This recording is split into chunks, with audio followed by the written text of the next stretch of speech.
राम राम किसी परिचय के मोहताज नहीं है। राम कोई नाम नहीं है, वे एक आदर्श जीवन शैली है। राम किसी सीमा के मोहताज नहीं है, किसी देश के नहीं, किसी जाति के नहीं। राम कथा भारतीय साहित्य का सबसे अधिक प्राचीन, व्यापक, आदरणीय एवं रोचक विषय रहा है। जैन परंपरा में राम को 63 शलाका महापुरुषों में बलभद्र के रूप में गिना गया है तथा इनके जीवन चरित्र से संबंधित बड़े बड़े पुराण रचे गए हैं। राम कथा संबंधी सबसे प्राचीन जैन पुराण संस्कृत में रविशेनकृत पद्म पुराण है। अन्य प्राकृत में विमलसुरीकृत पौमचर्यो एवं अपभ्रंश भाषा में स्वयंभूकृत पौमचर्यो ग्रंथ मिलते हैं। पद्म पुराण की रचना कर श्री रविशेनाचार्य ने जन जन का बहुत बड़ा कल्याण किया है।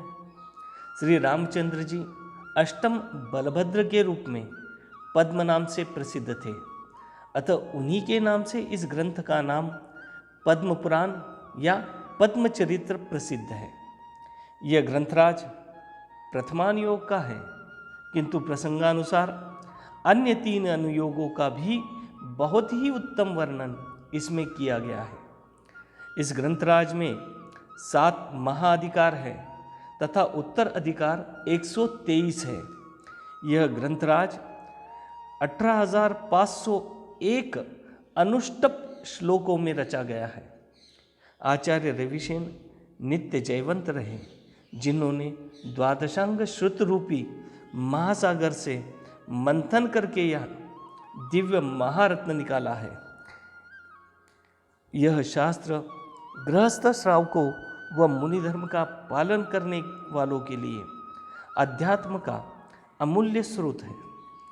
यह ग्रंथराज भव्य जीवों को संसार सागर से पार उतारने के लिए नौका समान अवलंबन है।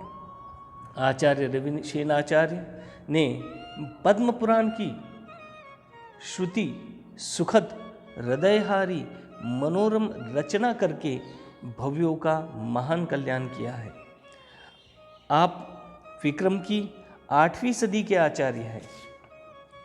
आपने पद्म पुराण ग्रंथराज की रचना विक्रम संवत 733 में पूर्ण की है। इस ग्रंथराज के स्वाध्याय का लाभ आज की पीढ़ी के लोगों को सरलता से हो, ऐसी भावना रिद्धिश्री माता जी की थी। माता जी की कल्याणकारी भावना को देखते हुए मैंने इसे अपनी आवाज़ में रिकॉर्ड करके जन जन तक पहुंचाने का लघु प्रयास किया है।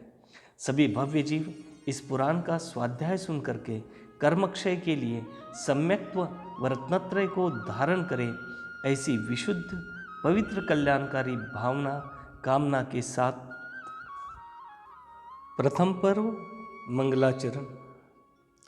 सिद्धं संपूर्ण भव्यार्थं सिद्धे कारणमुत्तमं प्रशस्त दर्शन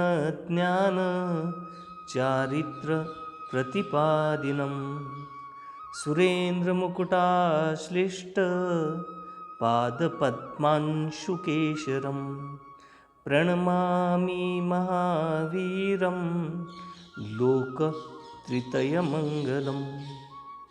जो स्वयं कृतकृत्य है, जिनके प्रसाद से भव्य जीवों के मनोरथ पूर्ण होते हैं, जो सम्यक दर्शन, सम्यक ज्ञान और सम्यक चारित्र का प्रतिपादन करने वाले हैं, ऐसे जिनके चरण कमलों की किरण रूपी केशर इंद्रों के मुकुटों से आश्लिष्ट हो रही है तथा जो तीनों लोकों में मंगल स्वरूप है, ऐसे महावीर भगवान को मैं नमस्कार करता हूँ।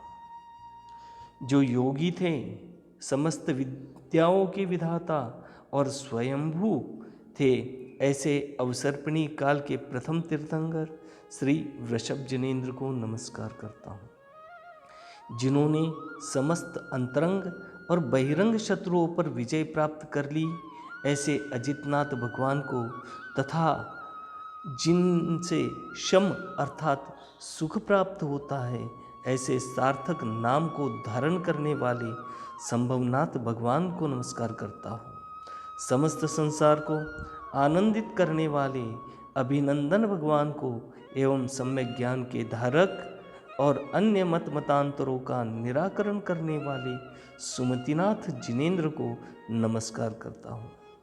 उदित होते हुए सूर्य की किरणों से व्याप्त कमलों के समूह के समान कांति को धारण करने वाले पद्मप्रभ भगवान को तथा जिनकी पसली अत्यंत सुंदर थी, ऐसे सर्वज्ञ सुपार्श्व नाथ जिनेन्द्र को नमस्कार करता हूँ।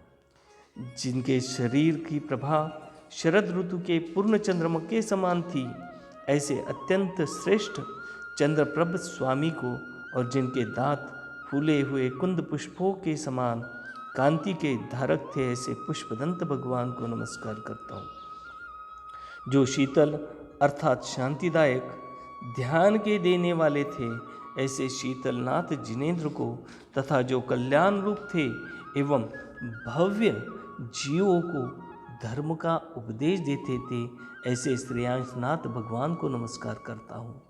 जो सज्जनों के स्वामी थे एवं कुबेर के द्वारा पूज्य थे, ऐसे वासुपूज्य भगवान को और संसार के मूल कारण मिथ्या दर्शन आदि मलों से बहुत दूर रहने वाले विमल नाथ भगवान को नमस्कार करता हूँ। जो अनंत ज्ञान को धारण करते थे तथा जिनका दर्शन अत्यंत सुंदर था, ऐसे अनंतनाथ जिनेन्द्र को, धर्म के स्थायी आधार धर्मनाथ स्वामी को और शांति के द्वारा ही शत्रुओं को जीतने वाले शांतिनाथ तीर्थंकर को नमस्कार करता हूँ। जिन्होंने कुंथु आदि समस्त प्राणियों के लिए हित का निरूपण किया था, ऐसे कुंथुनाथ भगवान को और समस्त दुखों से मुक्ति पाकर जिन्होंने अनंत सुख प्राप्त किया था, ऐसे अरनाथ जिनेन्द्र को नमस्कार करता हूँ।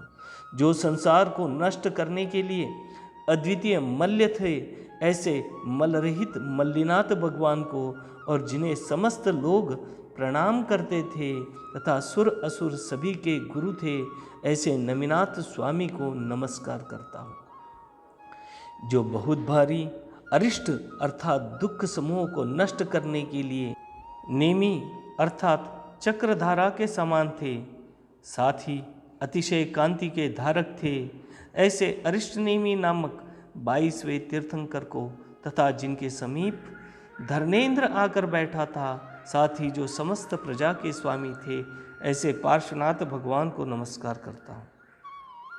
जो उत्तम व्रतों का उपदेश देने वाले थे, जिन्होंने क्षुधा तृषा आदि दोष नष्ट कर दिए थे और जिनके तीर्थ में पद्म अर्थात कथानायक रामचंद्र जी का शुभ चरित्र उत्पन्न हुआ था, ऐसे मुनिसूरत नाथ भगवान को नमस्कार करता हूँ।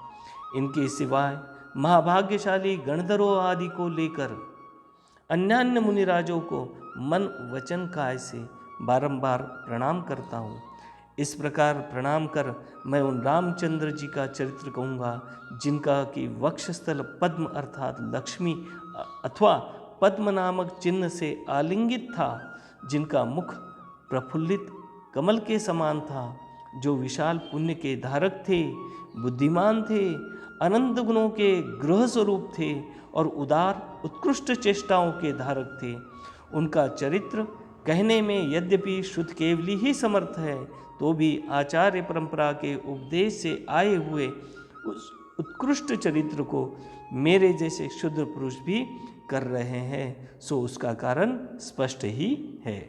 मदोन्मत्त हाथियों के द्वारा संचारित मार्ग में हरिण भी चले जाते हैं तथा जिनके आगे बड़े बड़े योद्धा चल रहे हैं, ऐसे साधारण योद्धा भी युद्ध में प्रवेश करते ही हैं। सूर्य के द्वारा प्रकाशित पदार्थों को साधारण मनुष्य सुखपूर्वक देख लेते हैं और सुई के अग्रभाग से बिदारे हुए मणि में सुत अनायास ही प्रवेश कर लेते हैं। रामचंद्र जी का जो चरित्र विद्वानों की परंपरा से चला आ रहा है, उसे पूछने के लिए मेरी बुद्धि भक्ति से प्रेरित होकर ही उद्यत हुई है। विशिष्ट पुरुषों के चिंतन से तत्काल जो महान पुण्य प्राप्त होता है, उसी के द्वारा रक्षित होकर मेरी वाणी सुंदरता को प्राप्त हुई है। जिस पुरुष की वाणी में अकार आदि अक्षर तो व्यक्त है, पर जो सत्पुरुषों की कथा को प्राप्त नहीं कराई गई है, उसकी वह वाणी निष्फल है और केवल पाप संचय का ही कारण है। महापुरुषों का कीर्तन करने से विज्ञान वृद्धि को प्राप्त होता है, निर्मल यश फैलता है और पाप दूर चला जाता है। जीवों का यह शरीर रोगों से भरा हुआ है तथा अल्पकाल तक ही ठहरने वाला है, परंतु सत्पुरुषों की कथा से जो यश उत्पन्न होता है, वह जब तक सूर्य चंद्रमा और तारे रहेंगे तब तक रहता है। इसीलिए आत्मज्ञानी पुरुषों को सब प्रकार का प्रयत्न कर महापुरुषों के कीर्तन से अपना शरीर स्थायी बनाना चाहिए, अर्थात यश प्राप्त करना चाहिए। जो मनुष्य सज्जनों को आनंद देने वाली मनोहारिणी कथा करता है, वह दोनों लोगों का फल प्राप्त कर लेता है। जो मनुष्य कल्याणकारी वचनों को कहता है अथवा सुनता है, वास्तव में वही मनुष्य है, बाकी तो शिल्पकार के द्वारा बनाए हुए मनुष्य के पुतले के समान है। जिस प्रकार दूध और पानी के समूह से हंस समस्त दूध को ग्रहण कर लेता है, उसी प्रकार सत्पुरुषगण गुण और दोषों के समूह में से गुणों को ही ग्रहण करते हैं। और जिस प्रकार काक हाथियों के गंडस्थल से मुक्ता फल को छोड़कर केवल मांस ही ग्रहण करते हैं, उसी प्रकार दुर्जन गुण और दोषों के समूह में से केवल दोषों को ही ग्रहण करता है। उलुक पक्षी सूर्य की मूर्ति को तमाल पत्र के समान काली काली ही देखते हैं, उसी प्रकार दुष्ट पुरुष निर्दोष रचना को भी दोषयुक्त ही देखते हैं। सरोवर में जल आने के द्वार पर लगी हुई जाली जल को तो नहीं रोकती, किंतु कूड़ा करकट को रोक लेती है। उसी प्रकार दुष्ट मनुष्य गुणों को तो नहीं रोक पाते, किंतु कूड़ा करकट समान दोषों को ही रोक कर धारण करते हैं। सज्जन और दुर्जनों का ऐसा स्वभाव ही यह विचार कर सत्पुरुष आत्म प्रयोजन को लेकर ही कथा की रचना करने में प्रवृत्त होते हैं। उत्तम कथा के सुनने से मनुष्य को जो सुख उत्पन्न होता है, वही बुद्धिमान मनुष्य को आत्म प्रयोजन कहलाता है। यही पुण्योपार्जन का कारण होता है। श्री वर्धमान जिनेन्द्र के द्वारा कहा हुआ यह अर्थ इंद्रभूति नामक गौतम गंधर्व को प्राप्त हुआ, फिर धारिणी के पुत्र सुधर्माचार्य को प्राप्त हुआ, फिर प्रभव को प्राप्त हुआ, फिर कीर्तिधर आचार्य को प्राप्त हुआ, उनके अनंतर उत्तर वाग्मी मुनि को प्राप्त हुआ, तदनंतर उनका लिखा प्राप्त कर यह रविसेनाचार्य का प्रयत्न प्रकट हुआ। इस पुराण में निम्नलिखित 7 अधिकार हैं: लोकस्थिति, वंशों की उत्पत्ति, वन के लिए प्रस्थान, युद्ध, लवणांकुश की उत्पत्ति, भवांतर निरूपण और रामचंद्र जी का निर्वाण। ये 7 ही अधिकार अनेक प्रकार के सुंदर सुंदर पर्वों से सहित है। रामचंद्र जी की कथा का संबंध बतलाने के लिए भगवान महावीर स्वामी का भी संक्षिप्त वर्णन कहूँगा। यह पद्म पुराण नामक राम कथा आज से निरंतर आपके सम्मुख प्रस्तुत होने जा रही है। इसलिए सभी से अनुरोध है कि वे इस कथा का श्रवण कर अपने पुण्य का उपार्जन कीजिए और पाप का क्षय कीजिए।